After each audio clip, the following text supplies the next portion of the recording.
آقای راهنما ما رو برد منطقه دشت فراخ گذروندیم تا سد دز رو ببینیم. بسیار زیبا، بکر، آدم میخواد تو شیرجه بزنه. اون موقع فکر کنم پرآب‌ترم. فاصله نداشته دیگه.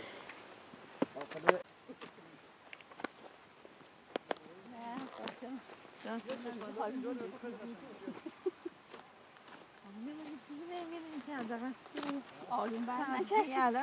آقایون برنکردیم. زانو هم نداریم که بودیم. مام بودو. بودو ازت فیلم بگیره. یواش یواش بودو.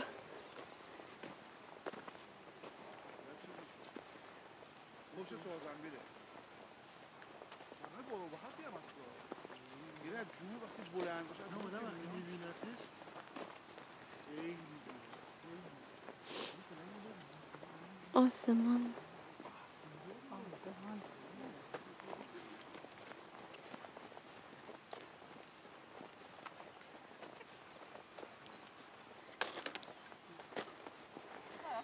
سنگین باشی.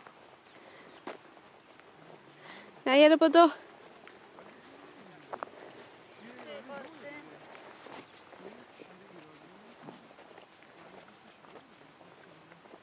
بابا تو کجا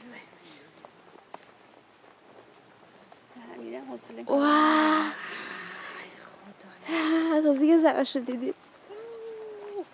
دشتی من دیگه بودویم دیگه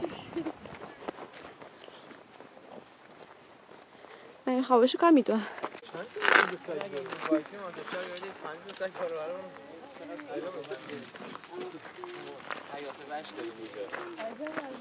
آشم میدیم بهشون.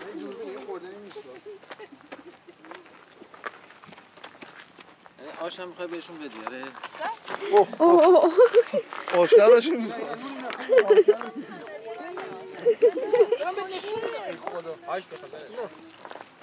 این کلاشو که تو دیگه بهش که نمیده. اینا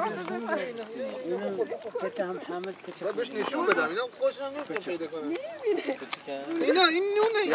کارش کرد دیگه نه. تازه دیگه ببخشید. تازه از کجا میاد؟ اون داره آش میخوره.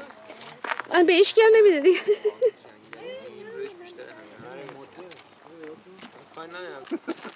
بیا آش رو. چقدر گوشتمه. بابا اینا گرسنه‌ان دیگه ندارن یه چیز. کجا میری آقا؟ گل دوره. وای حسینی کجا؟ اونو خود رفت نمیدونم. دیوار دفاعی مونم بوده این دیوار. جای آجر رو ما علی طرف خونه قدیم بود اینجا. داخل هست نام لوله سفالیه. قدیمیه هست. یکی از چیزایی که مشهوره تو اینجا لوله سفالی برای فاضلاب داشته. آب فاضلاب اینجا. این یه قسمتش رو یه فاضلاب.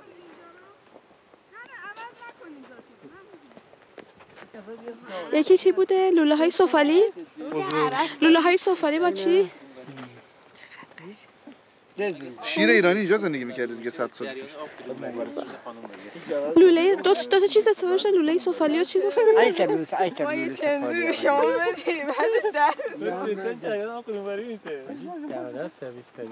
بله هست. بله اینجا. پول نمیدیم از چوغا زمینه چه میگن که زمین وارونه میگن بس. لباسایی که تنشون هستش میگن چی؟ چوغا. این لباس لورا که شما کفنک ماننده. نکنه روشو اینجوریه. یه تاپ ماننده. نقش سیاه‌سفیدی که کنارش هست. مثل قبر کوروشه. اینجوریه تاپ بالا. میخوای برای تولد بگیری؟ نمیدونم. تپه‌ای که زنبیلیه. اسم محلیه. بچه‌ها میگن زمین وارونه میگن. نمیدونم حالا چی هست. دوم بازی خوبی بیشتر. شاید هم بعضیا به این نوع تعبیره. اصلا خیلی خستش. اصلا همش هم کنه خانه دردم هم. ولی آره چوغا دیگه. خیلی خستن. محمد علی زنبیل. این بیهوشش کردن؟ زنبیلش هم زنبیل خودم. آی جاده. زیگورات 2 ساعت طول کشید دیگه. عزیزم. دوستان الان میخواد